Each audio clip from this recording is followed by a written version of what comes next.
Millionaire finds out pregnant wife is cheating, drives off in anger and ends up in a tragic accident. High above the shimmering lights of New York City, Jonathan Redwood believed he had it all: towering business success, philanthropic accolades, and a mansion that boasted every imaginable luxury. In just a few months, his radiant wife, Clara, would give birth to their long-awaited child, a moment he was convinced would crown his perfect life. Yet in the hush of a late autumn evening, a single phone call threatened to unravel everything.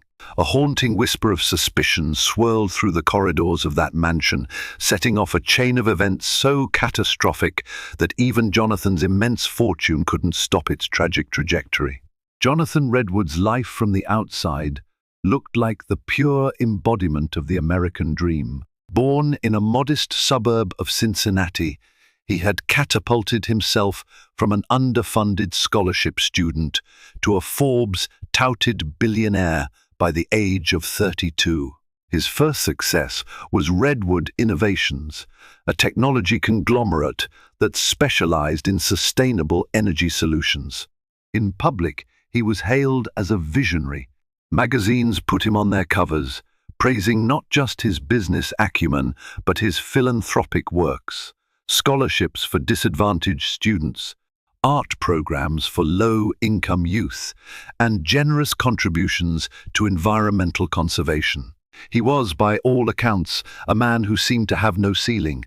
Clara Redwood nee Morgan, on the other hand, was the socialite daughter of a well-to-do family from London. She possessed a natural grace and poise that charmed everyone around her, from high society galas in Europe to star-studded charity dinners in New York. Their whirlwind romance had begun at a fundraising gala for pediatric cancer research, an event that Jonathan personally financed.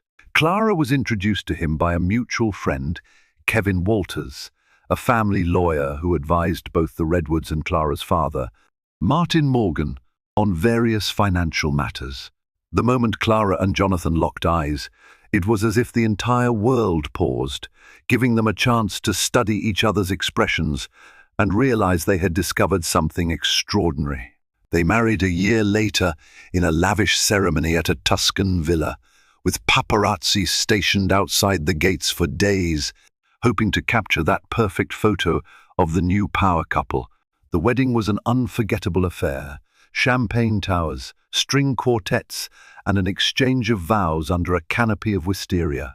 Society columns described the event as the union of hearts and fortunes, gilded by the pure radiance of two seemingly faultless individuals.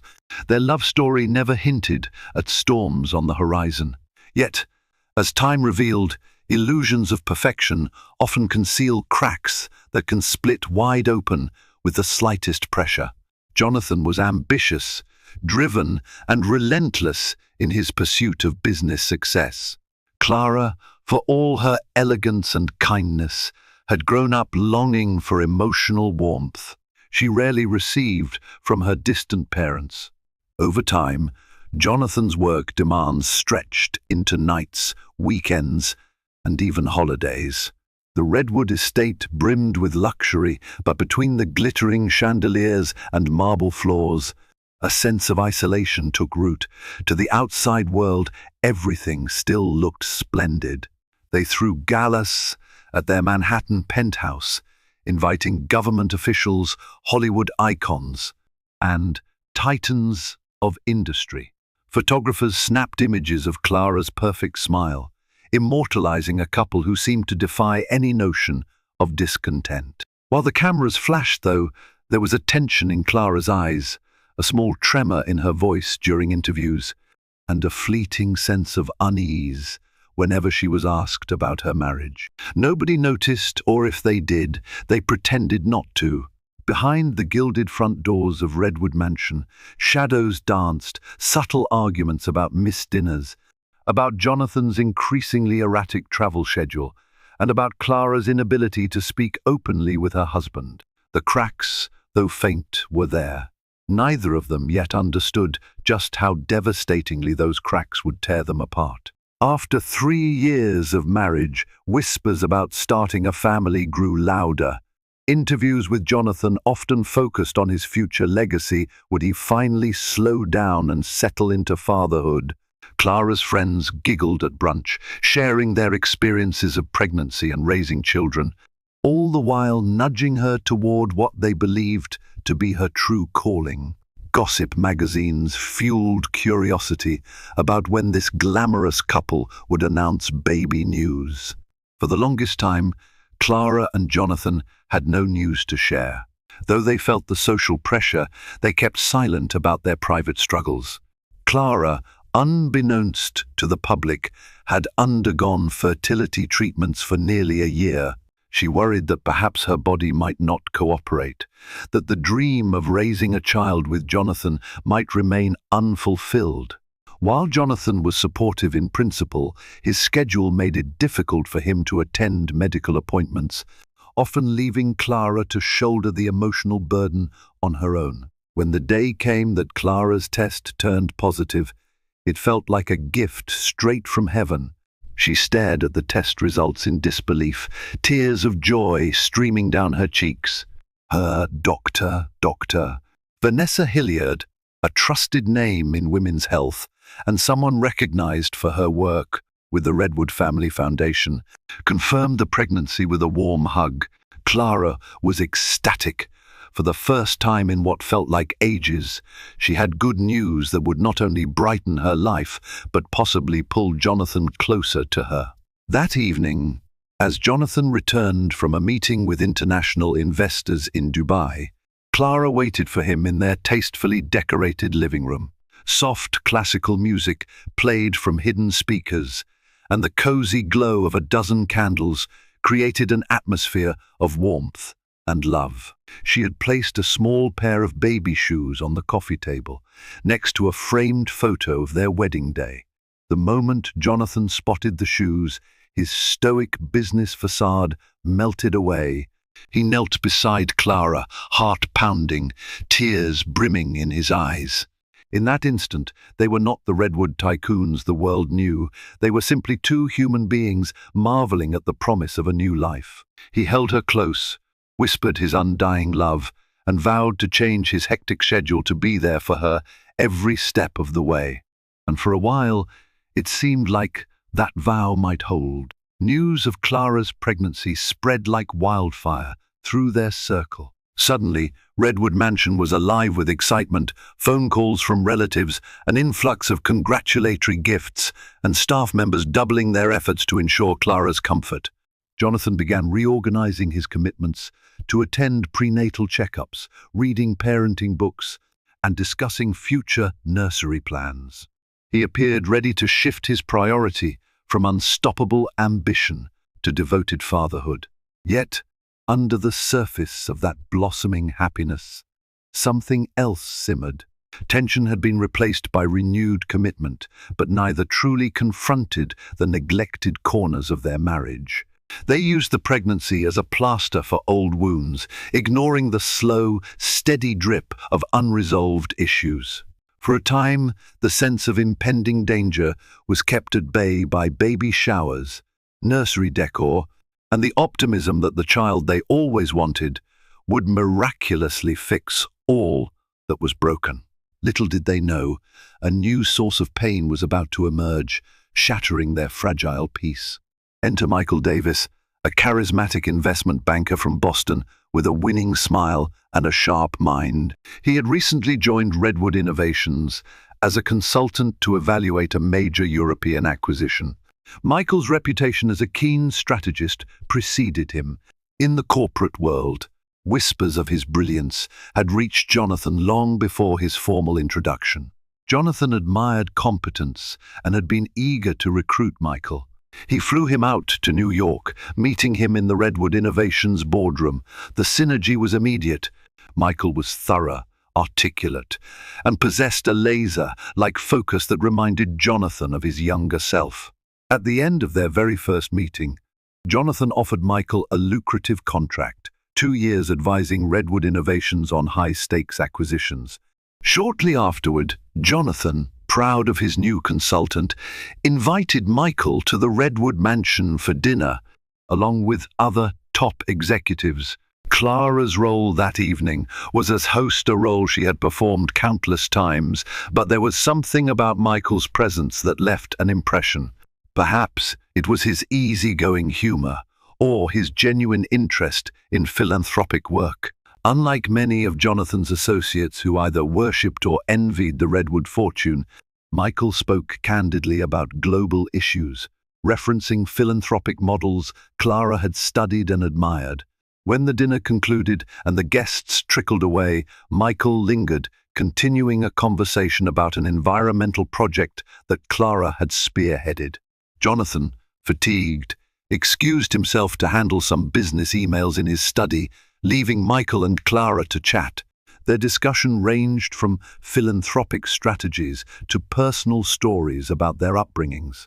Clara discovered that Michael had grown up in a humble household near Worcester, caring for his younger siblings after his mother passed away from cancer. In return, Clara opened up about her own family's emotional distance and her longing to make an impact through charity work. She also shared her excitement about becoming a mother. The sincerity of their talk that night carved a small yet significant space of intimacy between them. Although nothing remotely improper happened, the threads of connection between them were strong enough that, for just a moment, a corner of Clara's heart stirred. She shook away any troubling thoughts, attributing the intensity of the moment to pregnancy hormones. Michael, for his part, went home that night reflecting on the Redwood Mansion's grandeur and on the kindness of Clara Redwood, who was quite unlike other high society women he had encountered. As the weeks passed, Michael's work demanded collaboration with Jonathan nearly every day. Frequent trips were planned: Paris, Berlin, Tokyo, to negotiate Redwood Innovations' expansion. Jonathan invited Michael to join him on these travels, enticed by Michael's expertise in analyzing global markets. Meanwhile, Clara, 6 months into her pregnancy, faced the lonely halls of Redwood Mansion once again.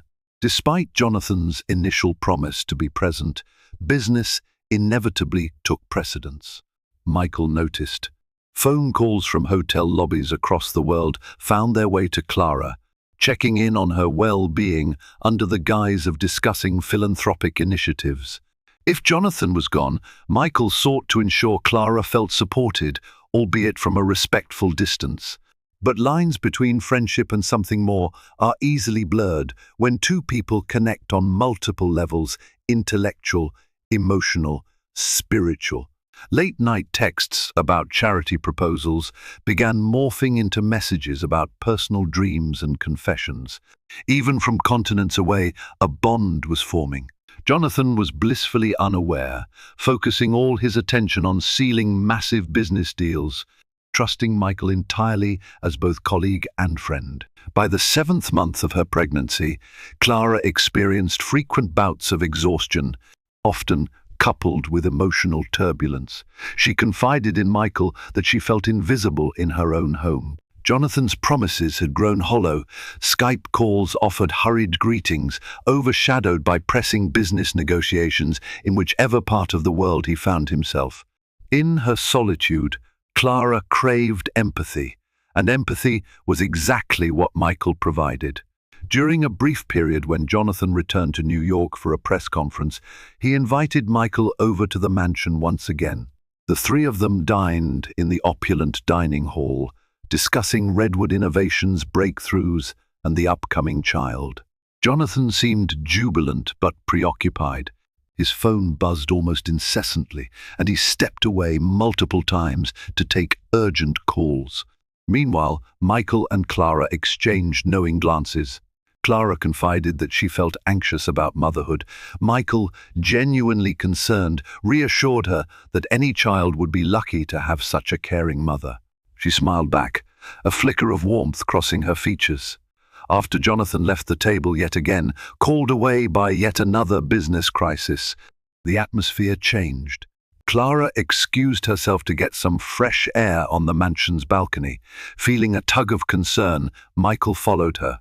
Under the clear night sky, Clara's eyes welled up. She whispered about her fears that Jonathan would remain absorbed in his work, even after the baby's arrival. She wondered if she could shoulder parenthood alone. Michael gently placed a comforting hand on her shoulder. Their eyes met. In that fraught moment, a surge of magnetic tension pulsed between them, a mutual awareness that had been building for weeks. Though the moment was brief, it lingered, an unspoken agreement that something more than casual friendship existed there. They parted ways soon after, without discussing it directly. But the line they dared not cross had just come into sight. What followed were intense days of internal struggle. Clara felt remorse nibbling at the edges of her conscience. She reminded herself of her marriage vows, her love for Jonathan, and the fact that she was carrying his child. Meanwhile, Michael wrestled with the ethics of the situation. It was not just his professional integrity at stake. He genuinely admired Jonathan, who had offered him an opportunity he never imagined possible. But the pull toward Clara was overpowering, rooted not merely in physical attraction, but in a profound emotional resonance he had never known before. The precarious balance of that triangle was about to tip. The tipping point came one stormy evening in late summer. Jonathan was away on yet another trip, sealing a final agreement with European partners.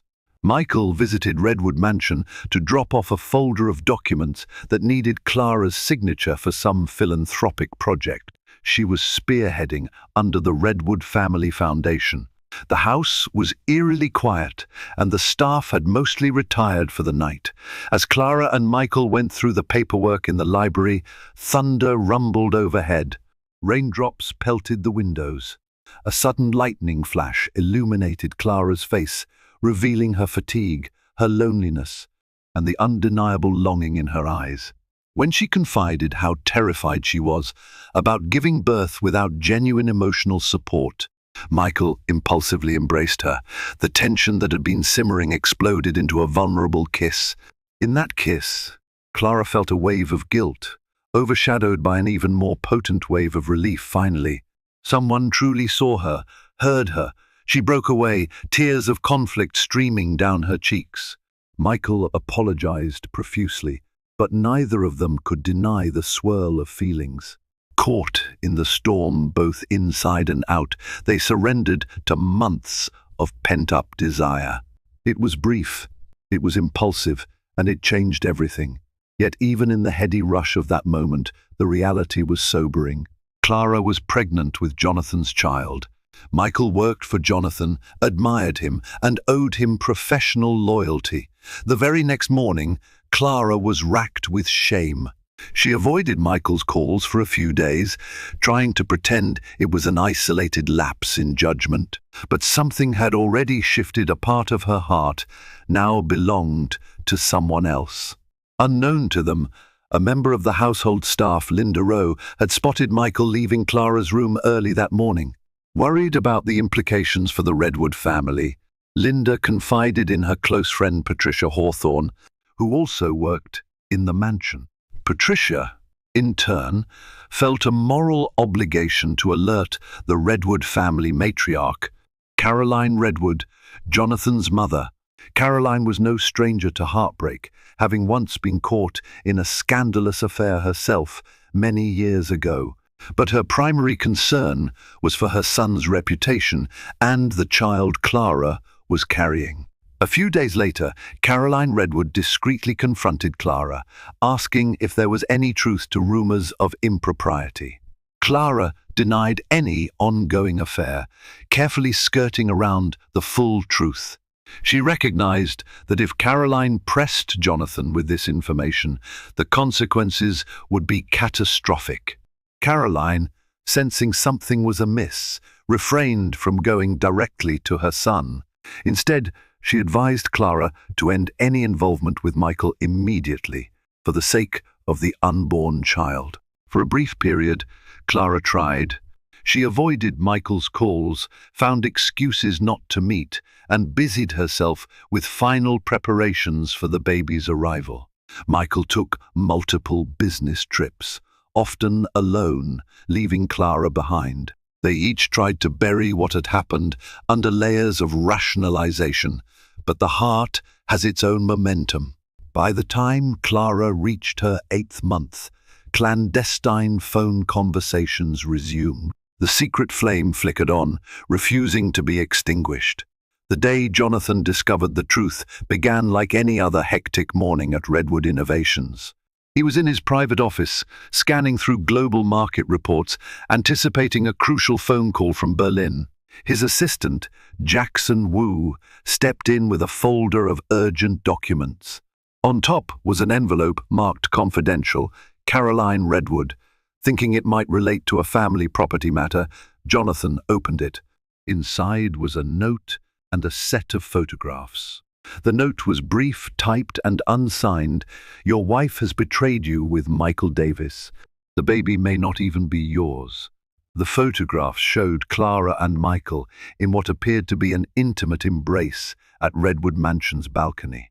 Even though the pictures were somewhat grainy, there was no mistaking the tender way they held each other.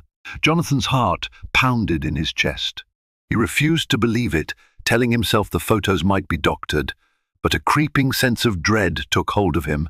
He closed his eyes, recalling the countless times he had left Clara alone, his phone glued to his ear while finalizing multi-million-dollar deals. All the subtle signs of distance in her eyes, the hush in her voice whenever he entered a room while she was on the phone, the coded tension at dinner parties. Suddenly, it all converged into a horrifying picture. One text from Michael discussing foundation matters flitted into his memory, and he realized it might have been more than strictly business.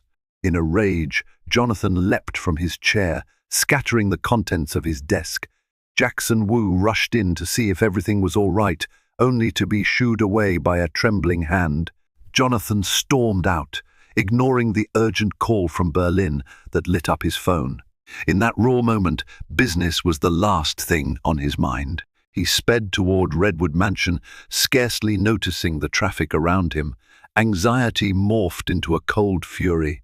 By the time he reached the gated driveway, he had replayed the images in his head 100 times, each one fueling his anger further. Clara was in the nursery, measuring the crib space for a new set of linens, when Jonathan burst through the door. She barely recognized him in that instant, his face contorted with wrath, his voice cracking as he demanded an explanation. She froze, stammering denials that rang hollow even to her own ears. When confronted with the photographs, tears streamed down her cheeks. She tried to explain it was a one-time mistake, that the child was definitely Jonathan's, and how deeply sorry she was. But her words merely bounced off his seething rage. Jonathan could hardly breathe.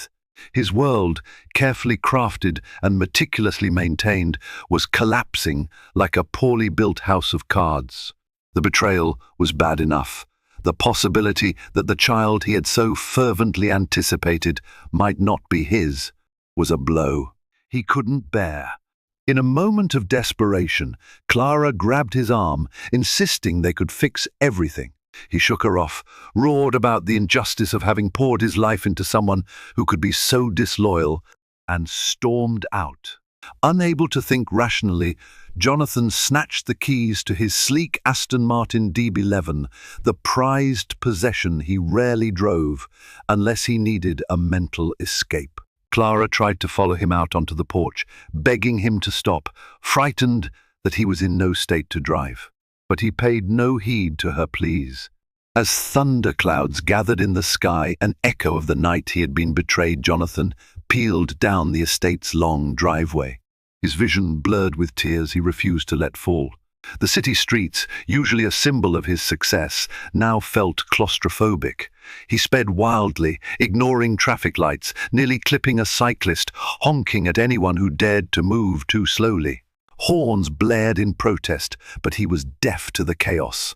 All he heard was the pounding in his own head, every beat chanting, "Betrayal, betrayal, betrayal." In his fury, he didn't notice the ominous skies opening up, drenching the roads in a slick layer of rain. His phone buzzed relentlessly on the passenger seat, calls from Clara, from his mother, From Jackson, from Kevin Walters. Anyone who sensed something was amiss tried to reach him, but he paid the phone no attention. Within minutes, he hit a stretch of highway on the outskirts of the city, where traffic was thinner. The rain was relentless now, lightning illuminating the surroundings in ghostly flashes. Jonathan's knuckles turned white as he gripped the steering wheel. Memories swarmed him, their wedding day in Tuscany, Clara's laughter at the baby shower, the first ultrasound image of the unborn child. Now these memories were tainted by images of Michael's arms around her. Then, in a fraction of a second, everything changed. A truck ahead of him lost control on a sharp bend, skidding across the lanes. Jonathan slammed on the brakes, but the water-slicked pavement offered no grip. His Aston Martin fishtailed violently. He jerked the wheel, but the inertia was too great. The last sound he registered was the screech of metal and the shattering of glass as his car collided with the guardrail and then with the oncoming truck. In that split second before impact, Jonathan thought of Clara, not with bitterness, but with a final, agonizing heartbreak. And then darkness swallowed him. News of the accident swept across social media faster than even Redwood Innovations could intervene. Helicopter footage showed the wreckage of the once luxurious Aston Martin, now a twisted mass of metal. Emergency medical teams arrived on the scene, carefully extracting Jonathan from the wreck. Unconscious and severely injured, he was rushed to a nearby hospital, where a team of surgeons worked feverishly to save his life. Clara received the call from Kevin Walters. Her screams echoed through the mansion, prompting the staff to gather, tears in their eyes. She collapsed onto the marble floor, her pregnant belly heaving with sobs as she realized the final words Jonathan had heard from her were pleas. He had brushed aside. With every fiber of her being, she prayed for a chance to make amends, to explain everything truthfully. Guilt gnawed at her, intensified by the knowledge that she had pushed Jonathan to this reckless drive. Michael Davis, upon hearing of Jonathan's condition, was racked with remorse. Despite the knowledge that his presence might not be welcomed, he rushed to the hospital. There he found Clara, half delirious with worry. The Redwood family, particularly Caroline, glared at Michael as if he were the devil incarnate. Meanwhile, Henry Redwood, Jonathan's father, slumped against a wall, aged a decade overnight by the grim reality of potentially losing his only son. A hush fell over them when the attending physician emerged to announce that Jonathan was in critical condition, and they would do everything possible to stabilize him. The next 48 hours, he stressed, were crucial. Back at Redwood Mansion, staff members exchanged worried glances. Linda Rowe and Patricia Hawthorne, whose initial tip had contributed to the catastrophic confrontation, felt devastating guilt. Could they have handled the situation differently? Might Jonathan have found out in a gentler way, one that didn't lead him to that tragic moment on a rain-soaked highway? From Switzerland, Redwood Innovations' global partners tried to reach out, offering prayers, well wishes, and attempts to ensure business continuity if the worst should happen. But none of it mattered now to the Redwood family. Their entire focus had narrowed to a single hospital bed, where Jonathan Redwood's life hung by a thread. Over the next 48 hours, the Redwood family and Clara set up vigil in the ICU waiting room. Machines beeped and hissed in the background, each noise either fueling their hope or stoking their dread. Sleep was impossible. Worry replaced every other emotion. Clara's pregnancy was at a critical juncture, just weeks away from her due date, and the stress took a toll on her body. Early on the second day, Clara felt a series of sharp pains in her abdomen. Fear gripped her, and she realized these were not mere Braxton Hicks contractions, but something more urgent. Caroline, seeing Clara turn pale, insisted she see a doctor immediately. Within minutes, hospital staff whisked Clara to the maternity ward for observation. The irony was cruel. On one floor, Jonathan Redwood fought for his life. On another floor, the next generation of Redwood might be on its way, far too early and under the worst possible circumstances. Michael lingered in the hospital halls, torn between a sense of responsibility and the knowledge that his presence only magnified the Redwood family's anguish. At one point, he attempted to approach Henry Redwood, hoping to apologize or at least express his concern. Henry's face contorted with a powerful mix of sorrow and rage. He muttered that Michael was the cause of his son's torment and ordered him never to come near the family again. Michael retreated, swallowed by guilt and powerless to make things right. In the maternity ward, Clara was told she was showing signs of early labor, likely triggered by extreme stress. Doctors administered medications to delay contractions, but they warned her that the baby might arrive sooner than expected. Clara, half delirious, clung to the desperate hope that Jonathan would wake up and they could be together when their child arrived. She whispered silent prayers, promising that if Jonathan survived, she would dedicate every moment to repairing their fractured marriage. As the hours dragged on, a sliver of hope emerged. Jonathan stabilized slightly. The internal bleeding slowed, and surgeons managed to set multiple fractures in his arms and legs. However, he remained unconscious, his condition precarious. The Redwood family drew on this small sign of progress, believing if Jonathan had held on this long, perhaps he was meant to survive. 3 days after the accident, Jonathan Redwood opened his eyes. It happened in the early morning hours, just as the first rays of sunlight filtered through the hospital blinds. A nurse had been checking his vitals when she noticed the flicker of movement in his eyelids.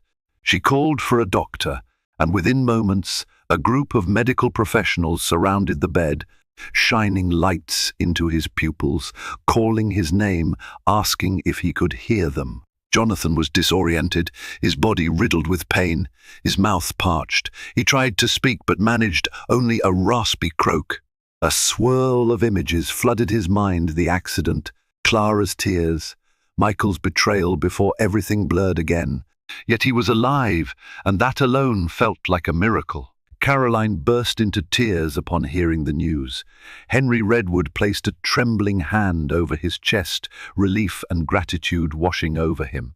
Clara, still confined to the maternity ward, could barely contain her sobs when a nurse brought her the update. She immediately requested a wheelchair so she could see her husband, insisting that nothing else in the world mattered more at that moment. When Clara was wheeled into Jonathan's ICU room, he was half awake, surrounded by machines that monitored every heartbeat. Metal pins and casts indicated the extent of his injuries. He turned his head slowly, and their eyes met. In that charged silence, an entire epic of betrayal, regret, fear, and love passed between them. She tried to speak, but tears overwhelmed her.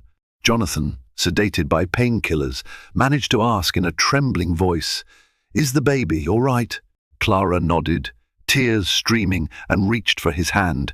Hesitantly, Jonathan allowed her to hold it, though his anger and sense of betrayal lingered. Seeing Clara in that wheelchair, pregnant with what he still hoped was his child, softened the edges of his rage. Their moment was cut short by the medical staff's need to run tests. Clara reluctantly let go of Jonathan's hand, promising to return as soon as she could. Jonathan watched her leave, uncertain what the future held, but certain that the love he once felt had not been entirely extinguished. The Redwood family decided to manage Jonathan's delicate condition by limiting visitors. Despite this, Michael Davis felt compelled to see Jonathan and offer an apology or explanation, anything to alleviate the guilt that weighed heavily on him. He knew this might be unwelcome, but something inside him insisted he try. He arrived at the hospital, armed with a bouquet of white lilies. Caroline Redwood intercepted him in the hallway. Her eyes, usually kind, blazed with protective fury. "How dare you come here?" she hissed, keeping her voice low so as not to cause a public scene. Haven't you done enough damage? Michael lowered his gaze. I just want to say I'm sorry for everything. I never intended, but Caroline cut him off. You never intended to ruin my son's life?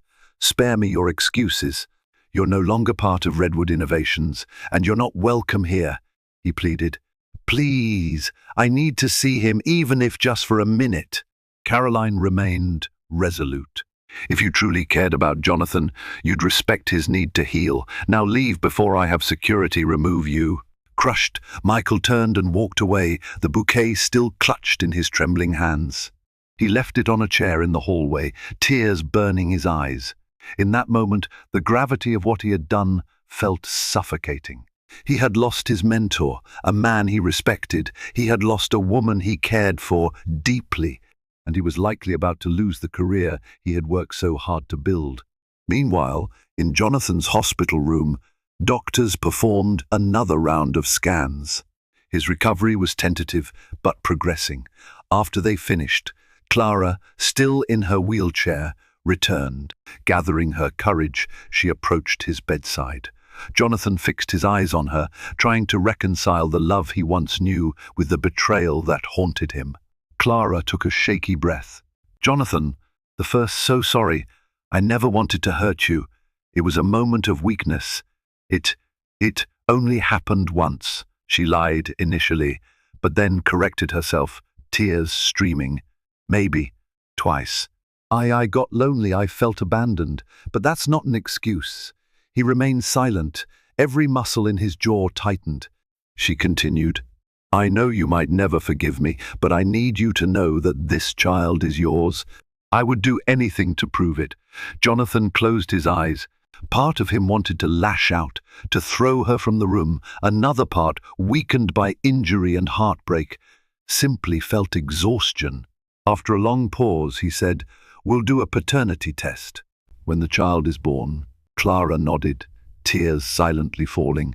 In that moment, a fragile shard of hope glimmered in the gloom. Within a week, Jonathan was stable enough to be moved out of the ICU.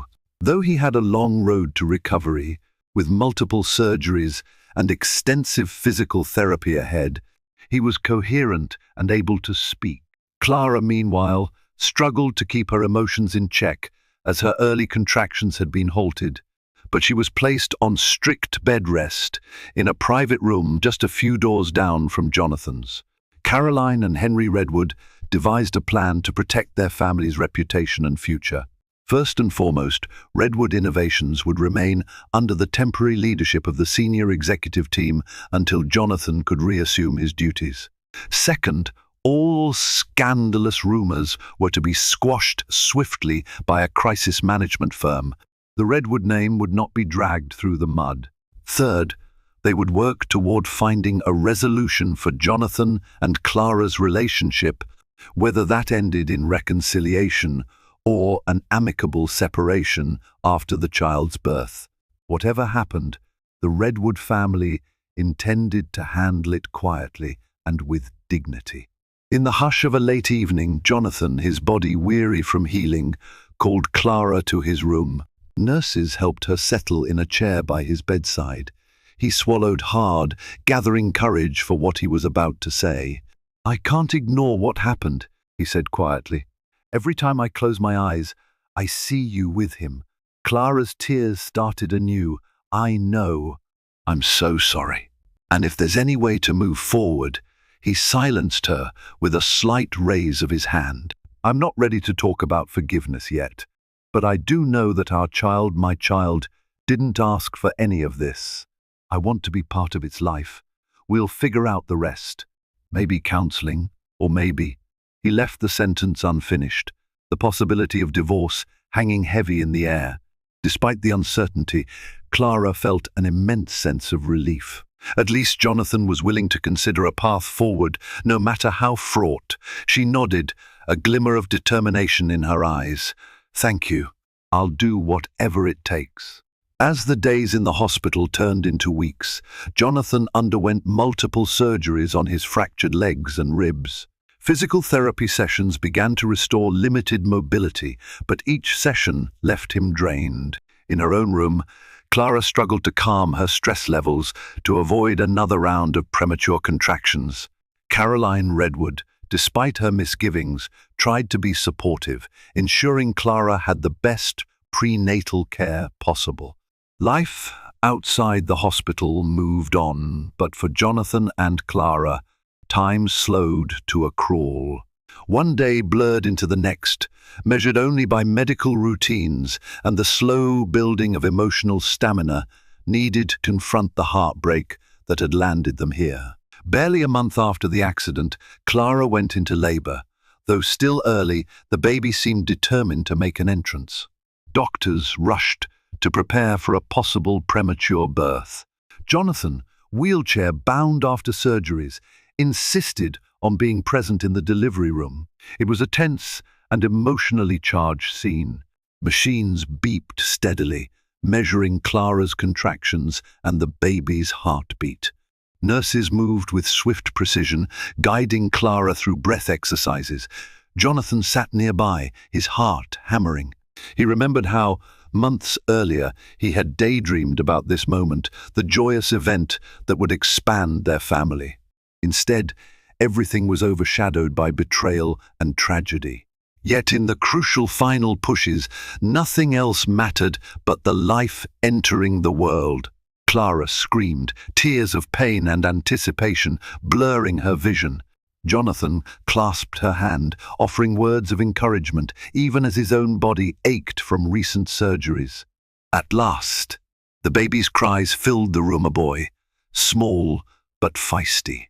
He had a thick tuft of dark hair that mirrored Jonathan's own.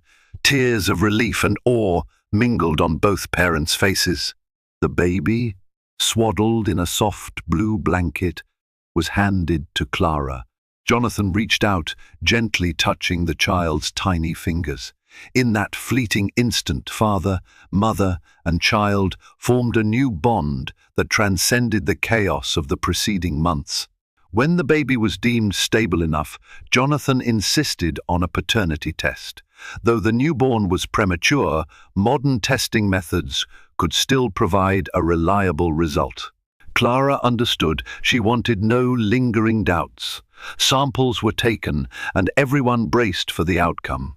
During the wait, Jonathan tried to stifle the uneasy fear that haunted him. If the child was not his, he had no idea how he would cope. 3 agonizing days later, the results came back. Jonathan was indeed the father. The rush of relief he felt was staggering, culminating in an outpouring of tears he could no longer hold back. Caroline and Henry Redwood breathed a collective sigh of gratitude, and even the staff at Redwood Mansion, who heard the news, felt a weight lift off their shoulders. However, paternity alone did not solve the emotional rift between Jonathan and Clara. He still felt betrayed, unsure if he could ever fully trust her again. Clara, profoundly remorseful, recognized that no magic solution could erase what she had done. They decided, for now, to focus on the newborn's health, naming him Ryan Redwood. Time would tell if their marriage could survive this upheaval. Ryan Redwood spent his first days in a neonatal unit, receiving specialized care due to his premature birth. Clara and Jonathan took turns at his bedside, marveling at his fragile perfection. In those quiet hours, they discussed the possibilities for their future. Jonathan wanted to keep Redwood Innovations thriving, but the near-death experience had changed his perspective. He no longer wished to dedicate every waking moment to empire building. He wanted to be present for Ryan, if only to ensure that the child would never feel as emotionally starved as he sometimes had in his father's shadow. Clara, for her part, vowed to do whatever it took to rebuild trust. She offered to sign any legal agreements Jonathan wanted, including a post-nuptial contract. She agreed to therapy, both joint and individual. She even proposed a fresh start outside New York, somewhere less obsessed with high society and paparazzi, somewhere they could reconnect as a family. Jonathan listened, but remained non-committal. The spectre of her betrayal was still too vivid. When Ryan was finally released from the neonatal unit, Jonathan arranged for a specialized infant care team at Redwood Mansion. Against all odds, baby Ryan thrived. Jonathan held him often, gazing into his tiny face with an awe that softened his wounded heart. On more than one occasion, he caught Clara watching them, tears in her eyes. Their gazes would meet, a silent acknowledgement of shared love for this fragile life they'd brought into the world. And so began a tentative dance of reconciliation. Clara had ended all contact with Michael Davis, who had resigned from Redwood Innovations to avoid further damage to the company or the Redwood family. Jonathan never spoke to Michael again, choosing to bury that chapter under the weight of more pressing concerns. Yet the ghost of Michael's betrayal lingered in the corners of Jonathan's mind. Would he forever question Clara's fidelity?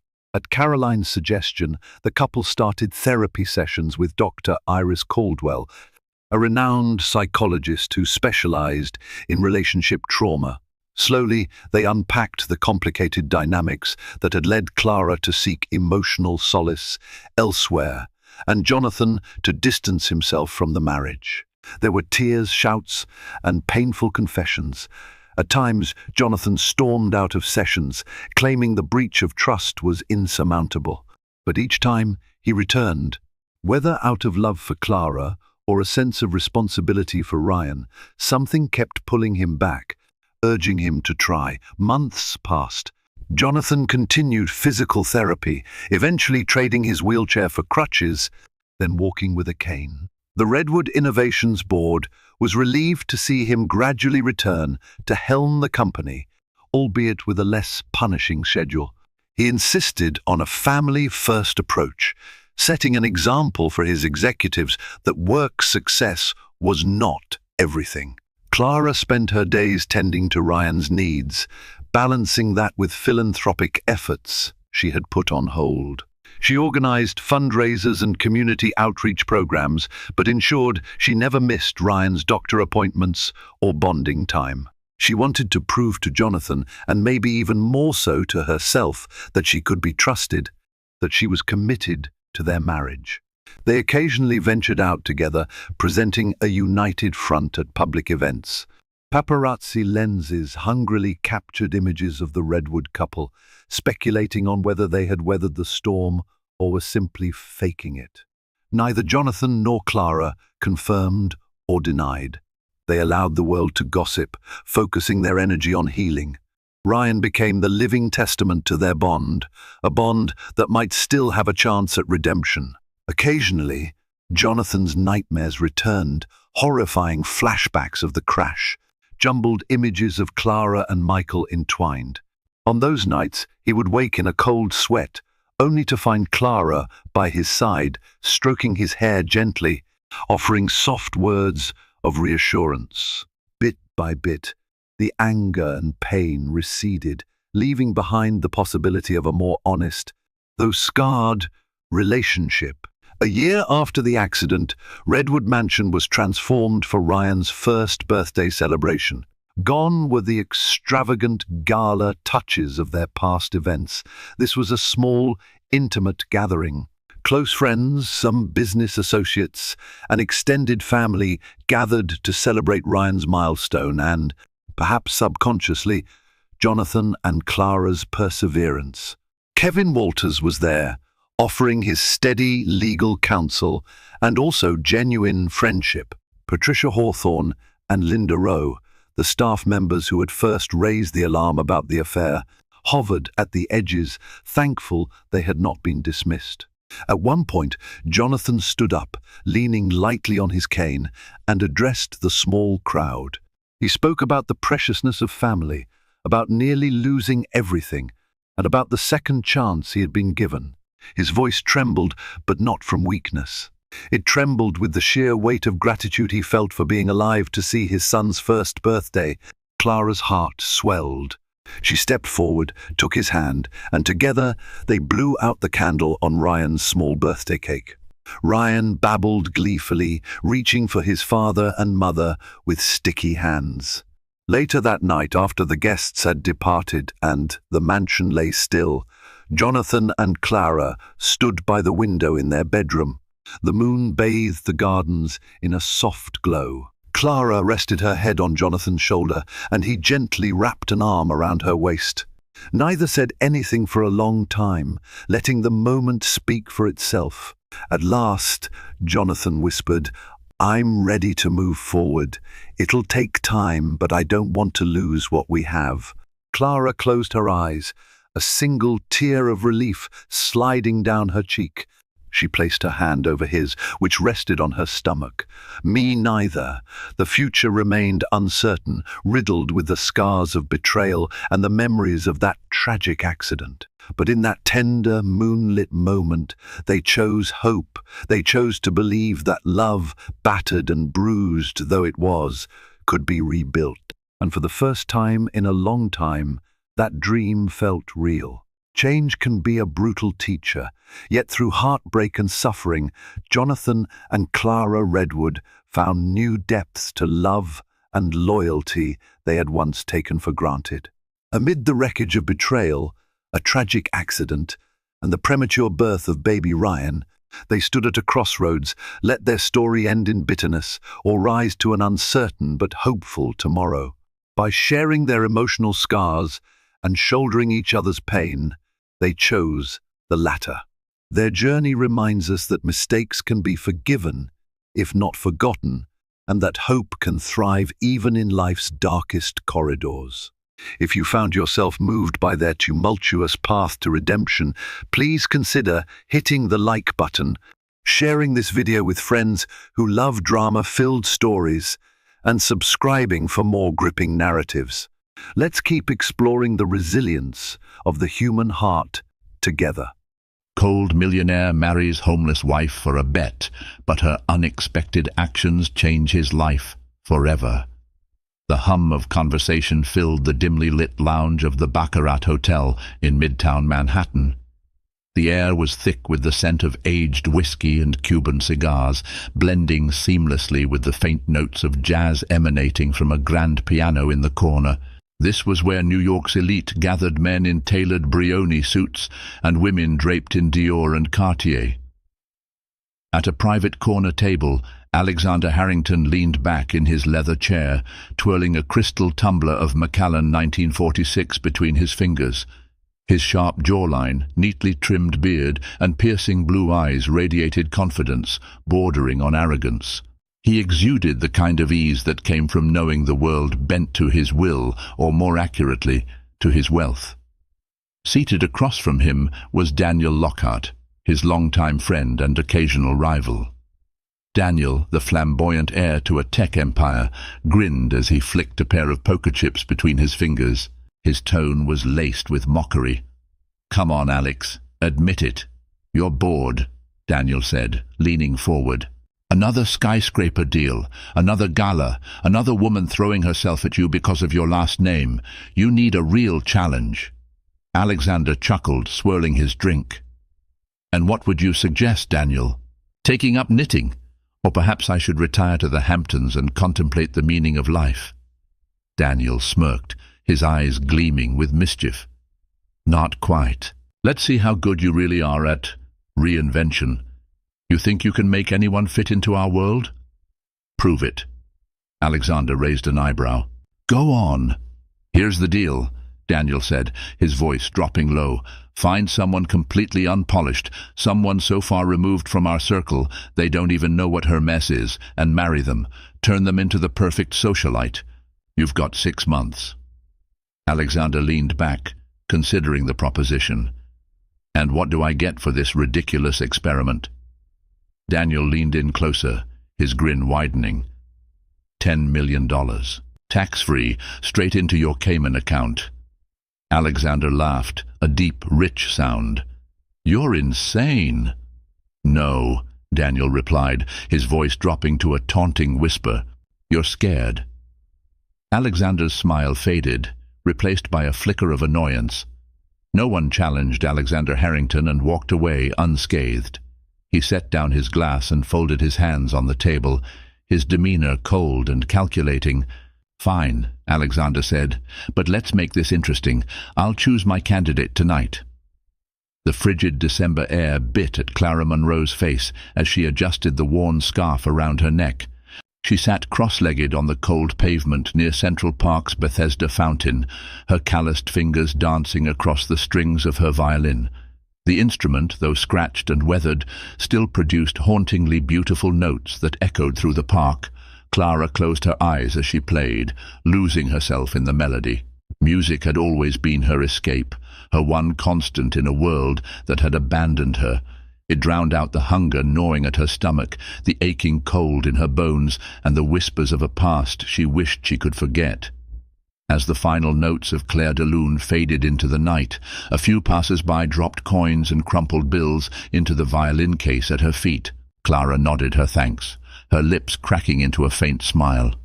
Max, her scruffy golden retriever mix, wagged his tail beside her, his breath visible in the icy air. From across the street, Alexander watched, intrigued. His tailored black overcoat contrasted sharply with the vibrant chaos of the city behind him. There was something about the woman that caught his attention. She wasn't begging or pleading, she played with a quiet dignity, as though she belonged to a different time and place. "Found her," Alexander murmured, his breath fogging in the cold. Daniel, who had followed him, squinted at Clara and then burst into laughter. "Her? She's homeless, Alex. This is too easy. Even you might struggle to polish that rough of a stone." Alexander ignored him, already making his way across the street. As he approached, Clara looked up, her brown eyes wary but defiant. She straightened her posture, clutching the violin as if it were a shield. "Can I help you?" she asked, her voice steady despite the obvious disparity in their circumstances. Alexander smiled, the kind that didn't quite reach his eyes. "Actually, I believe I can help you." Clara frowned, glancing at Max, who gave a low growl. "I don't take handouts." Alexander chuckled softly. "Good. This isn't a handout, it's an opportunity, one that could change your life." Clara tilted her head, studying him. She'd seen his type before. Rich, entitled men who thought the world was theirs to command. "I'm not interested." "Don't be so quick to refuse," Alexander replied, his tone smooth. "I'm offering you 6 months, a chance to leave this." He gestured vaguely at the park. "Behind. In exchange, all I ask is that you play a role." "What role?" Clara asked, narrowing her eyes. "My wife," Alexander said, the words hanging in the cold night air.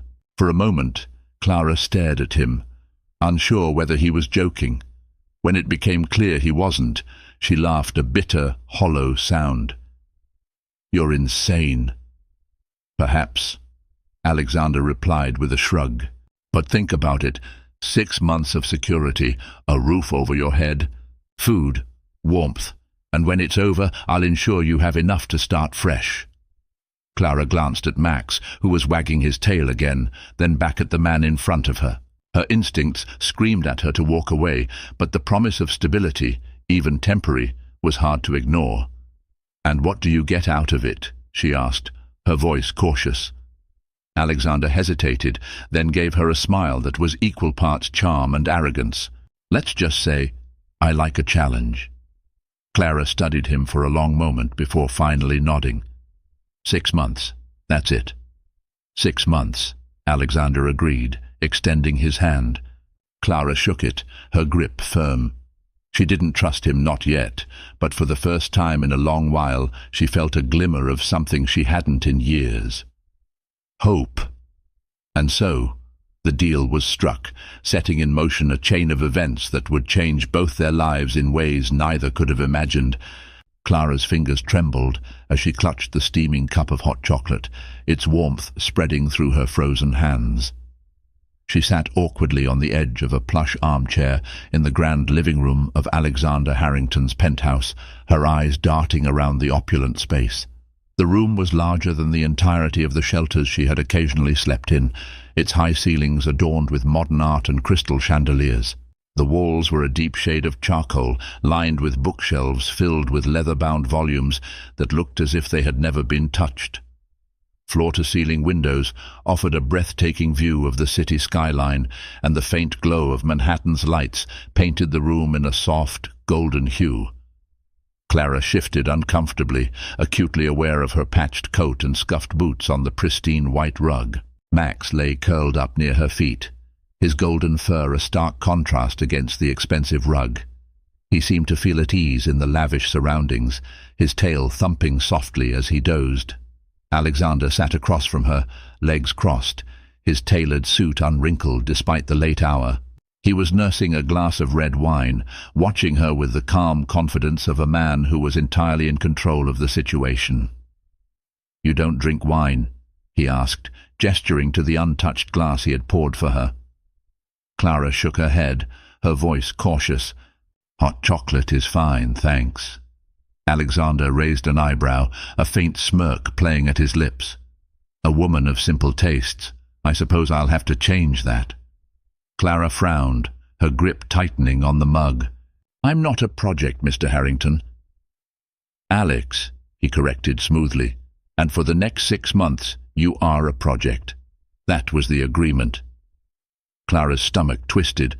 She didn't like the way he said it, as if she were some unfinished work of art he planned to sculpt into his vision. Her pride bristled, but she reminded herself why she had agreed to this arrangement: to survive, to give Max a warm place to sleep, to maybe, just maybe, find a way to rebuild her life. "I'm not going to change who I am," she said quietly but firmly, meeting his gaze. Alexander leaned forward, resting his elbows on his knees. "I'm not asking you to change who you are, Clara. I'm asking you to adapt. You agreed to play a role, and that role comes with certain expectations." "Expectations like what?" she challenged, setting her mug down on the glass coffee table. The table, she noticed, didn't even have a single fingerprint or smudge on its surface. "For starters," Alexander said, "you'll need a wardrobe. The gala season is starting, and you'll be accompanying me. You can't very well attend in—" His eyes swept over her coat and boots, the corners of his mouth twitching. "Clothes don't define a person," Clara shot back, crossing her arms. "No," Alexander conceded, "but in my world, appearances are everything. People judge you the moment you walk into a room. If you don't look the part, they'll never listen to what you have to say." Clara opened her mouth to argue, but the truth in his words silenced her. She had spent enough time being invisible, being judged for her circumstances before anyone cared to learn her story. Still, the thought of being paraded around like some doll he could dress up made her skin crawl. "And what exactly do I say at these galas?" she asked, her voice tinged with sarcasm. "Let me guess, nod and smile while the rich and powerful talk about their yachts." Alexander chuckled, the sound low and genuine. It caught her off guard. "Close, but I suspect you'll have more to say than you think. You're clever, Clara. It's one of the reasons I chose you." Clara blinked, unsure whether to take that as a compliment or an insult. "Chose me," she echoed bitterly, "like I'm some object you picked off a shelf. Would you rather I had left you there?" Alexander's tone was sharp, his gaze piercing. The question hung in the air, heavy and unanswerable. Clara looked away, her fingers tracing the rim of her mug. No, she wouldn't have preferred that. She had taken his offer because it was her best chance, her only chance, but that didn't make it easier to swallow. The next morning, Clara awoke to sunlight streaming through the large bay windows of the guest bedroom. She had barely slept, her mind racing with doubts and fears. The bed was absurdly comfortable, its silk sheets and downy pillows a stark contrast to the hard ground she was used to. Max was sprawled beside her, snoring softly. A soft knock at the door startled her. Before she could respond, the door creaked open, and a petite woman with dark hair stepped inside. She wore a sharp black blazer and carried a clipboard. "Good morning, Miss Monroe," the woman said briskly. "I'm Lisa, Mr. Harrington's assistant. He asked me to get you started on your schedule for the day." Clara blinked. Schedule? Lisa gave a polite but firm smile. Yes, your first fitting appointment is in an hour at Bergdorf Goodman. After that, there's a hairstyling session at Frederick Fekkai, followed by lunch at Le Bernardin with Mr. Harrington. Clara's head spun. She had never been to any of those places, but she knew enough to understand they were among the most exclusive in the city. This is ridiculous, she muttered, swinging her legs over the side of the bed. It's what you agreed to, Lisa replied evenly, and Mr. Harrington is not a man who appreciates tardiness. The reminder stung, but Clara swallowed her pride. She had made a deal, and for better or worse, she was stuck with it. At Bergdorf Goodman, Clara stood stiffly as a team of stylists fluttered around her like moths to a flame. They draped her in gowns of silk and sequins, muttering in French about hems and necklines. She caught sight of herself in the mirror and barely recognized the woman staring back. The reflection was polished, elegant a stranger. But beneath the designer fabrics, Clara was still Clara, and she clung to that thought like a lifeline. Alexander arrived midway through the fitting, his presence commanding the room. The stylists parted as he approached, his eyes scanning Clara with an appraising gaze. "You clean up well," he remarked, a faint smile tugging at his lips. Clara glared at him, her voice dry. "Glad I meet your standards." He chuckled, unfazed. "This is just the beginning, Clara. Welcome to my world." For the first time, Clara felt the full weight of what she had agreed to, and she couldn't shake the feeling that she had just made a deal with the devil. The chandelier in the grand ballroom of the Metropolitan Club glittered like a crown jewel, its crystal prisms refracting light onto the marble floor below. The air buzzed with the quiet hum of conversations and the occasional trill of laughter, underscored by the soft strains of a live string quartet. Waitstaff moved deftly between clusters of immaculately dressed guests, balancing silver trays of champagne flutes. Clara stood at the edge of the room, her heart pounding beneath the emerald-green gown that hugged her figure. The fabric shimmered subtly under the golden light, and every inch of her appearance, from the delicate waves of her hair to the understated diamond earrings she wore, was meticulously crafted. Alexander had insisted on this dress, claiming the color brought out the warmth in her hazel eyes. She had reluctantly agreed, her protests about the cost silenced by his unyielding stare. Now, as she gripped the stem of a champagne flute and tried to steady her breathing, she felt like an alien dropped into another universe. "Relax," Alexander murmured, stepping beside her. His dark suit was impeccably tailored, his presence as effortless as the wine he sipped. "You look stunning. No one will suspect you don't belong." Clara's lips tightened into a forced smile. "That's reassuring, considering I don't belong." "You're here with me," Alexander said, his tone carrying a quiet authority. "That's all they need to know." She looked up at him, searching his expression for any sign of insincerity. But Alexander was unreadable, his confidence as impenetrable as ever. Clara took a slow breath, willing herself to channel some of that composure. "Fine," she said, her voice low, "but if I embarrass you, that's on you." A faint smile tugged at his lips. "Noted." The first wave of introductions was a blur.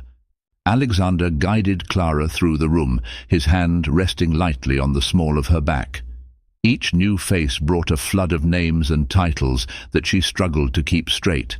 Evelyn Prescott, a media mogul; Richard Langston, a senator with a perpetually furrowed brow; Victoria Whittaker, the icy matriarch of a luxury fashion empire.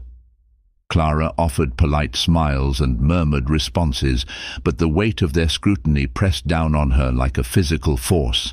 She could feel their eyes flicking over her, evaluating, judging. "Alexander." A familiar, syrupy voice called from across the room. Clara turned to see a tall, statuesque blonde making her way toward them, her crimson gown clinging to her like liquid fire. Sophia Kingsley. Clara recognized her immediately. Alexander's ex-fiancée had been the subject of more than a few tabloid headlines, her beauty and cunning making her a staple of Manhattan's elite gossip circles. "Darling," Sophia purred, leaning in to kiss Alexander on the cheek. Her gaze flickered to Clara, her smile sharp. "And who is this?" Alexander's hand tightened ever so slightly on Clara's back. "Sophia, this is Clara Monroe, my wife." For a moment the air seemed to still. Sophia's perfectly sculpted brows arched in surprise, but she recovered quickly, her smile widening. "Your wife?" she repeated, her tone laced with feigned delight. "How unexpected." Clara forced herself to meet Sophia's gaze, even as she felt her pulse quicken. "Unexpected is one way to put it," she said, her voice steady, despite the tension crackling between them. Sophia's eyes narrowed slightly, her smile never faltering. "Well, I'm sure you'll bring a fresh perspective to our little circle. Or maybe shake things up a bit," Clara replied, surprising even herself with the boldness of her retort. Alexander let out a low chuckle, the sound drawing Sophia's attention back to him. "You've always had an eye for surprises, Alex," Sophia said, her voice dropping into a more intimate tone. "Some surprises are worth the risk," he replied, his gaze resting briefly on Clara before turning back to Sophia. "It was nice catching up, but we have other people to greet." Sophia's smile tightened, but she stepped aside with a graceful nod. "Of course. Enjoy your evening." As they moved away, Clara let out a breath she hadn't realized she'd been holding. "She hates me," she muttered. "She hates anyone who doesn't revolve around her," Alexander said lightly. "You handled her well." Clara glanced at him. "Did I? Because I feel like I just stepped into a gladiator ring." Alexander smirked. "Welcome to society." The rest of the evening passed in a series of small victories and private battles. Clara found herself locked in conversations with people who seemed more interested in her pedigree than her personality. She deflected questions about her past with vague answers, relying on the lessons Alexander had drilled into her earlier. Be polite, be poised, and above all, be enigmatic. By the time dessert was served, Clara was mentally and emotionally drained. She slipped out onto the balcony, needing a moment to herself. The cool night air was a relief, cutting through the stuffiness of the ballroom. She leaned against the railing, staring out at the city lights below. For a moment, she allowed herself to wonder what her life might have been like, if things had gone differently, if she hadn't lost her family, her career, everything. "You did well tonight," Alexander's voice came from behind her. She turned to see him leaning casually against the doorframe, his hands in his pockets. "Is that your way of saying I didn't embarrass you?" "You more than held your own," he said, his tone sincere. "Sophia doesn't rattle easily, but you managed to get under her skin." Clara let out a short laugh. "That wasn't my intention." "Maybe not," Alexander said, stepping closer. "But it worked." They stood in silence for a moment, the sounds of the city mingling with the faint hum of the party behind them.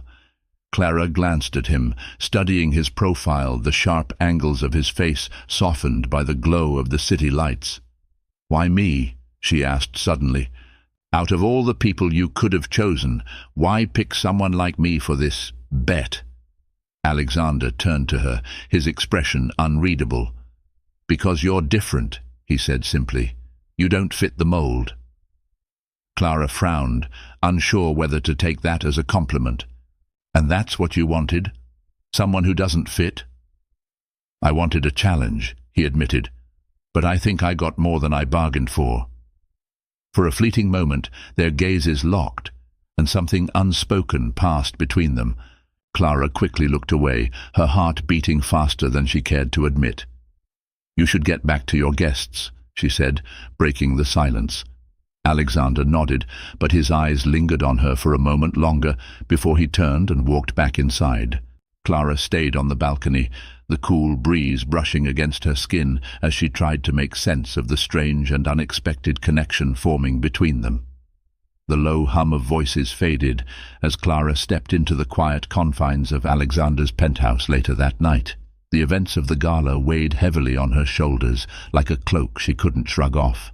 Each smile, each perfectly crafted word had been a performance, and now that the curtain had fallen, she felt exposed and raw. Max padded toward her, his tail wagging gently, and she crouched to scratch behind his ears. "Hey, buddy," she murmured, her voice barely above a whisper. "At least you don't care if I fit in." "Rough night?" Alexander's voice, smooth as silk, drifted from the sitting room. Clara looked up sharply, startled to see him lounging on the leather sofa, a half-empty glass of scotch in his hand. The tie of his tuxedo hung loose around his neck, and he had discarded his jacket, revealing the crisp white of his shirt. He looked at ease, but the sharpness in his eyes suggested otherwise. "You're still up?" she asked, straightening and brushing a stray strand of hair from her face. He gestured to the glass in his hand. "Needed something to unwind. You?" Clara hesitated before walking into the room and sitting in an armchair across from him. "Couldn't sleep," she admitted. "Too many thoughts buzzing around." Alexander studied her for a moment before setting his glass down on the coffee table. "Let me guess, you're overanalyzing every interaction from tonight." Clara shot him a wry look. "Is it that obvious?" He smirked. "You're not the first person to feel out of place in a room like that, but for what it's worth, you did fine." "Fine," Clara echoed, her tone edged with bitterness. "Not exactly high praise." Alexander leaned forward, resting his elbows on his knees. "Do you know how many people at that gala were pretending to be something they're not? Every smile, every laugh, every compliment, it's all a game, Clara. You're not as different from them as you think. Except I don't have the money or the pedigree to hide behind," she shot back, folding her arms. "That's precisely what makes you stand out," Alexander countered. "You're real. Authentic. People like Sophia hate that because it threatens their carefully constructed image." Clara scoffed. "Authentic? Is that what you call this?" She gestured at herself, still wearing the emerald gown he had chosen for her. "This isn't me, Alexander. This is your creation." His expression hardened, the playful edge in his tone vanishing. "I didn't force you into this, Clara. You agreed." Her jaw tightened. "Because I didn't have a choice." "You always have a choice," he said quietly, but there was an edge to his voice. "You could have walked away, but you didn't." The room fell into a tense silence, the unspoken truths between them hanging heavy in the air. Clara broke eye contact, her gaze drifting to the skyline outside the window. The city lights stretched endlessly, a glittering tapestry that felt both beautiful and suffocating. "Why me?" she asked, her voice soft. "Why not someone who already knows how to play the part? Someone who fits?" Alexander didn't answer immediately. He stood and walked to the window, his back to her. "Because I wanted something different," he finally said, his tone quieter than before. "Everyone in my world is the same, polished, predictable, boring. You're none of those things." Clara stared at his back, frustration bubbling inside her. "So I'm your entertainment? Something to keep you from being bored?" He turned to face her, his expression unreadable. "You think I don't see it?" he said, his voice low but firm. "The way people look at me, the whispers behind my back. I could have anyone in that room tonight hanging on my arm, but it wouldn't mean anything. It's all hollow. And then there's you, standing there with nothing to hide and no idea how to play their game, and somehow you make them all look like frauds." Clara blinked, caught off guard by his words. There was something raw in his tone, something vulnerable that didn't align with the image of the arrogant billionaire she thought she knew. "That's a nice speech," she said cautiously, "but it doesn't change the fact that you dragged me into this for a bet." Alexander's jaw tightened, but he didn't deny it.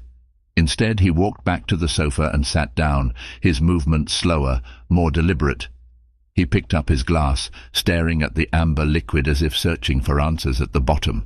"I won't pretend my reasons were noble," he said, his voice quieter now. "But this isn't just a game to me anymore." Clara's breath hitched. She wanted to believe him, but the walls around her heart were too thick, built brick by brick from years of disappointment and betrayal. "I don't know what you want from me, Alexander," she said, her voice heavy. "I can't be one of them. I can't pretend to be something I'm not." "Then don't," he replied, meeting her gaze. "Be you. That's enough." The conversation left Clara feeling more unsettled than ever. She retreated to the guest bedroom, where Max greeted her with a wagging tail and a warm presence that grounded her in the moment. Sitting on the edge of the bed, she ran her fingers through his fur, her mind racing. She thought about her life before the streets, before the violin case on the sidewalk became her only source of income. She had been someone once, hadn't she? Someone with dreams and a future. Now she felt like a pawn in a game she didn't fully understand. And yet, as much as she wanted to blame Alexander, there was a part of her, a small, flickering part, that wondered if he was right. If there was something about her that could stand up to the sophisticates of his world, something that could make her more than a footnote in someone else's story. But she wasn't sure if she was ready to find out. Max nuzzled her hand, pulling her out of her thoughts. She smiled faintly, leaning down to kiss his head. "At least you think I'm enough," she whispered. She lay back on the bed, staring at the ceiling, the city lights casting faint patterns on the walls. Somewhere in the other room, Alexander Harrington was likely finishing his drink and crafting his next move. And Clara couldn't shake the feeling that whatever came next, it would be more than she had bargained for. Morning light poured through the penthouse windows, casting long beams across the sleek wooden floors. The sound of coffee brewing filled the air, a quiet hum that complemented the faint rustle of the city awakening below. Clara sat at the marble kitchen island, her hands wrapped around a steaming mug. She stared into the coffee, her thoughts spinning as memories of the gala and Alexander's words from the previous night lingered. Max lay curled at her feet, his tail flicking lazily as if he too felt the tension in the room. Clara appreciated his calm presence, his unwavering loyalty, which stood in stark contrast to the complexities swirling in her new reality. Alexander entered the kitchen, his movements smooth and precise. Dressed casually in a crisp white shirt with the sleeves rolled up and dark trousers, he exuded an ease that made Clara acutely aware of how out of place she felt in this pristine world. He poured himself a cup of coffee, glancing at her as he leaned against the counter. "Sleep well?" he asked, breaking the silence. "Fine," Clara replied, her tone clipped. She wasn't ready to rehash the previous night's conversation, though his question felt like a subtle nudge in that direction. Alexander studied her for a moment, his expression unreadable. "You know, if you keep glaring at that coffee like it's an enemy, it might start glaring back." A reluctant smile tugged at her lips. "I'm just thinking." "Dangerous habit," he said lightly, though his tone carried a hint of something deeper. He sipped his coffee, letting the silence settle between them again before speaking. "You handled yourself well last night." Clara looked up, her eyebrows arching in surprise. "That's the second time you've said that. Are you trying to convince me or yourself?" Alexander's lips twitched into a faint smirk. "Both, perhaps, but I'm serious. You surprised me." She tilted her head, eyeing him skeptically. "How?" "You didn't back down," he said simply. "Not with Sophia, not with anyone else. You held your ground even when they were trying to push you off balance. That's not easy to do in that world." Clara shrugged, deflecting the compliment. "It's not like I had a choice. What was I supposed to do? Let them steamroll me?" "Most people would have," Alexander said, his tone soft but firm. "But you didn't, and that matters." She studied him, searching for any hint of condescension, but his gaze was steady, his words unvarnished. For a fleeting moment, she allowed herself to believe that maybe, just maybe, he saw something in her that she had forgotten how to see in herself. Later that day, Clara found herself standing in front of a floor-to-ceiling mirror in the penthouse's expansive walk-in closet. Lisa, Alexander's efficient and ever-present assistant, had brought in a team of stylists for what she called Phase 2 of Clara's transformation. "You're not just dressing for appearances," Lisa explained as one of the stylists pinned fabric around Clara's waist. "You're dressing for perception. How you present yourself determines how people treat you, and in Alexander's world, perception is everything." Clara stared at her reflection, the tailored suit she was wearing feeling foreign and constricting. The fabric was smooth, the lines sharp, and the overall effect undeniably elegant. But it wasn't her. "I feel like I'm playing dress-up," Clara muttered. Lisa gave her a tight smile. "Everyone in this world is... You're just new to the game." Clara turned away from the mirror, frustration bubbling beneath her surface. "Why does it have to be a game? Why can't people just be real?" "Because reality is messy," Lisa replied, her voice calm but tinged with pragmatism. "And people like Alexander don't deal in mess, they deal in control." The words stung more than Clara cared to admit. Was that all this was, an exercise in control? She thought about Alexander's words from the night before, his admission that her authenticity was what set her apart. Was it true, or was it just another line in the game he was playing? The afternoon brought a new challenge, lunch at Le Bernardin, one of New York's most exclusive restaurants. The elegant dining room was a study in understated luxury, its white tablecloths and muted lighting creating an atmosphere of quiet sophistication. Clara felt the weight of every glance as she walked in with Alexander, her hand resting lightly on his arm. Their table was near the center of the room, surrounded by murmured conversations and the clinking of crystal glasses. Clara's nerves prickled as she glanced over the menu, its descriptions more akin to poetry than food. She had never eaten in a place like this before, and the experience was both intimidating and surreal. "Relax," Alexander said, his voice low as he leaned closer. "No one's judging you." Clara glanced at him, her eyes narrowing. "You're wrong. They're judging everything, what I wear, how I speak, even how I hold this menu." "They're judging us," Alexander corrected, his gaze steady. "Not just you. That's why you're here. If you succeed, we both win." "And if I fail?" Clara asked, her voice softer. "You won't," Alexander said, his confidence unwavering. "I wouldn't have chosen you if I thought you would." His words hung between them, and for the first time Clara wondered if his confidence in her was genuine or part of a larger strategy she couldn't yet see. The meal unfolded smoothly, to Clara's relief.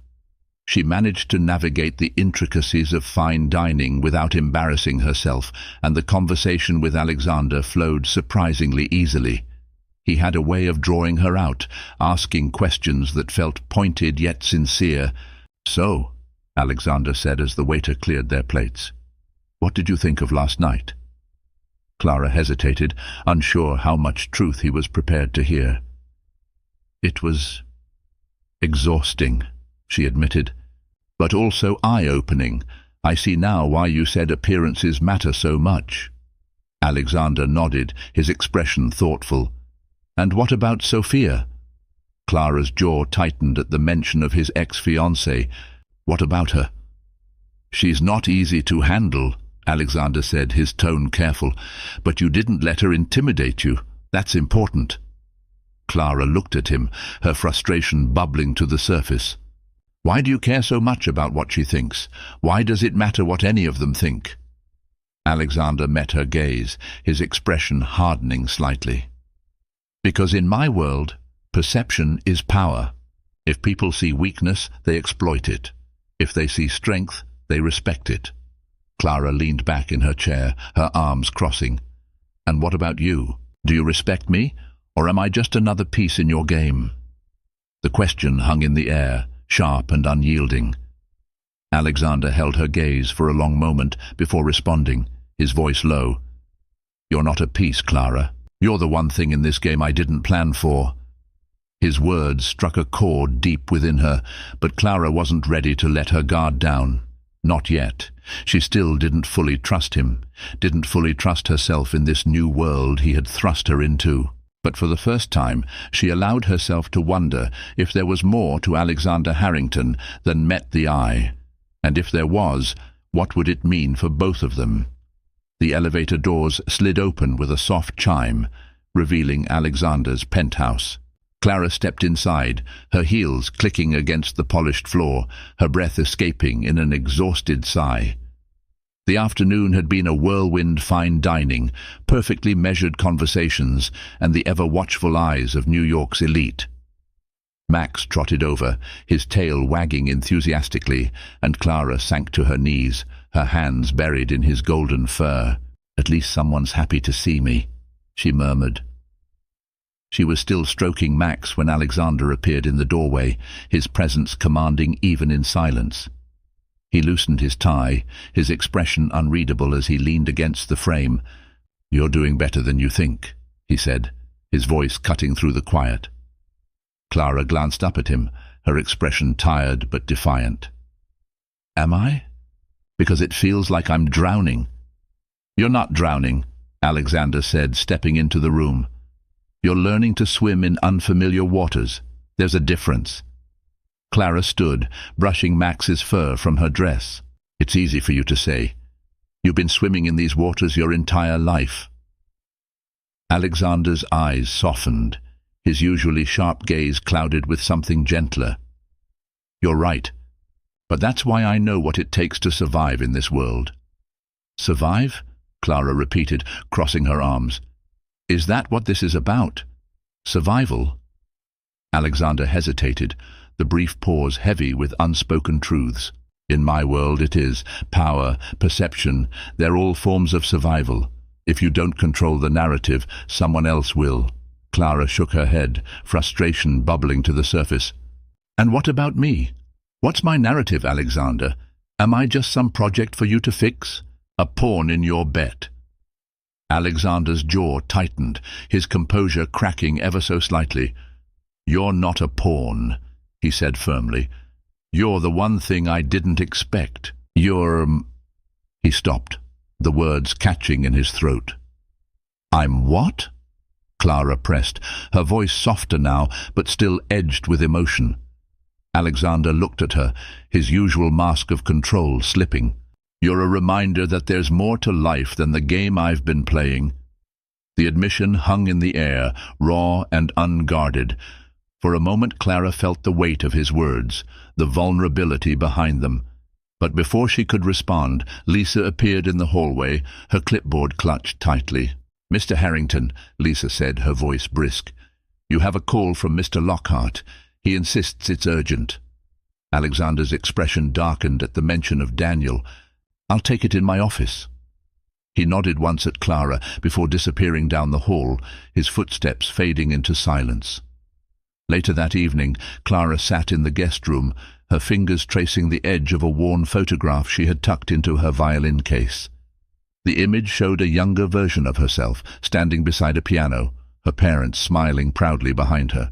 It was a relic from a life she had buried deep, a life filled with dreams that had been shattered by tragedy. She thought about the girl in the photo, so full of hope and promise, and the woman she had become. The chasm between them felt insurmountable, but as she stared at the picture, a flicker of determination sparked within her. Her thoughts were interrupted by a knock at the door. She quickly tucked the photograph away as Alexander stepped inside, his expression unreadable. "Am I interrupting?" he asked, his tone uncharacteristically cautious. Clara shook her head, though her heart raced. "No. What's on your mind?" Alexander hesitated before stepping closer, his hands shoved into his pockets. "There's something I need to tell you." Clara's stomach knotted. "What is it?" He sighed, running a hand through his hair. "The bet. Daniel is getting impatient. He's pushing for updates, wanting to know how this is all playing out."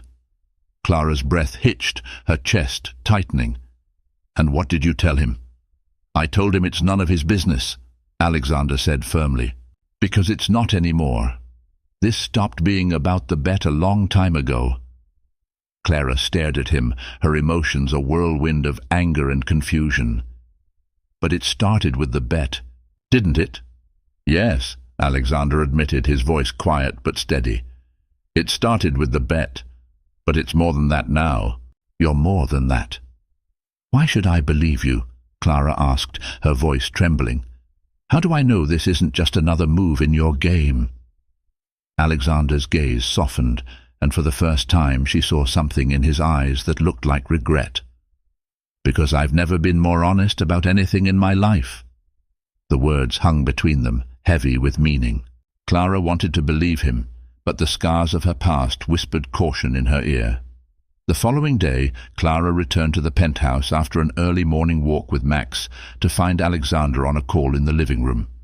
His voice was sharp, his words clipped, and though he spoke in low tones, the tension in his posture was unmistakable.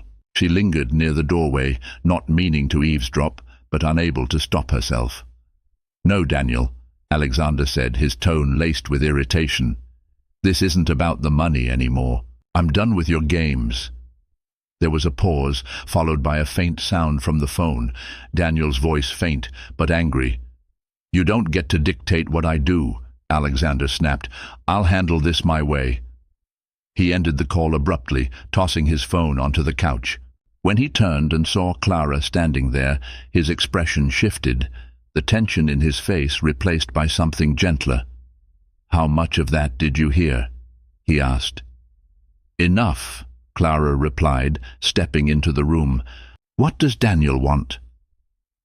Alexander sighed, running a hand through his hair. "He wants to push me, to remind me of the terms of the bet. But I'm done letting him control this." "And what happens when he doesn't back off?" Clara asked, her voice quiet.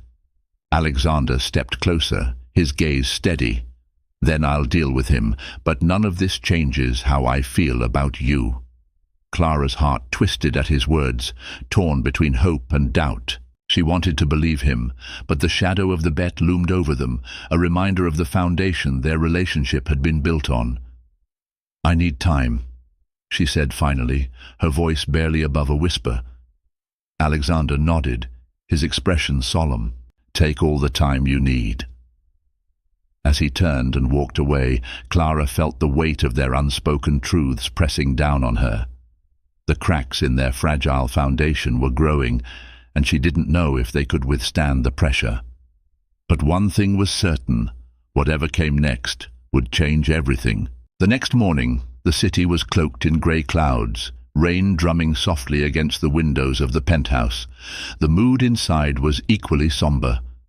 Clara stood by the large bay window in the living room, Max at her side, staring out at the misty skyline. She was deep in thought, her emotions tangled in a web of anger, doubt, and an unfamiliar yearning for clarity. The events of the past few days had left her reeling. Alexander's words, his actions, and the revelation about the bet gnawed at her. Could she trust him?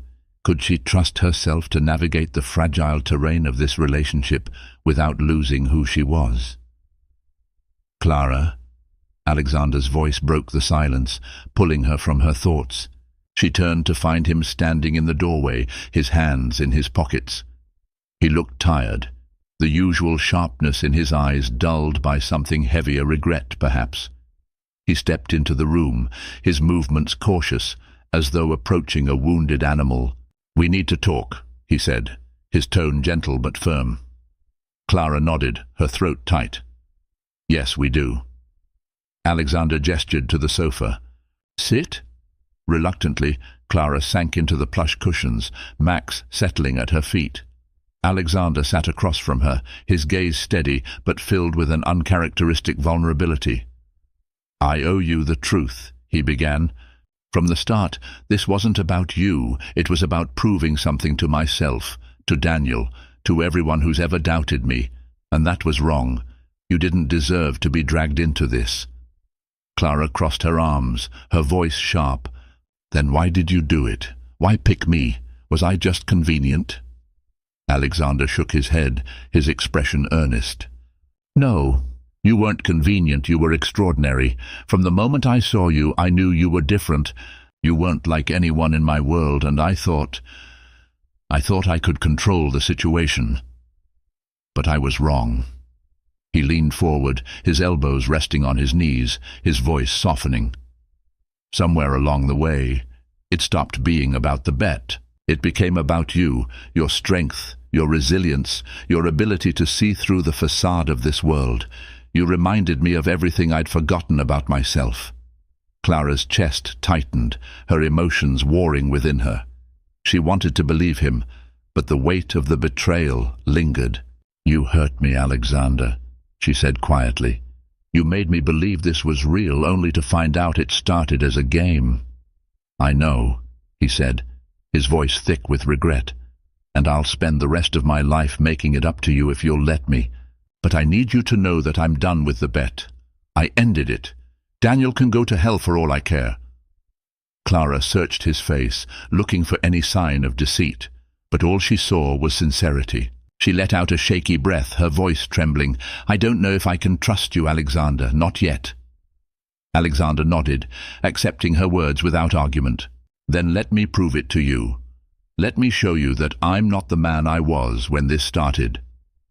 In the weeks that followed, Alexander kept his word. He cut ties with Daniel and distanced himself from the toxic elements of his world.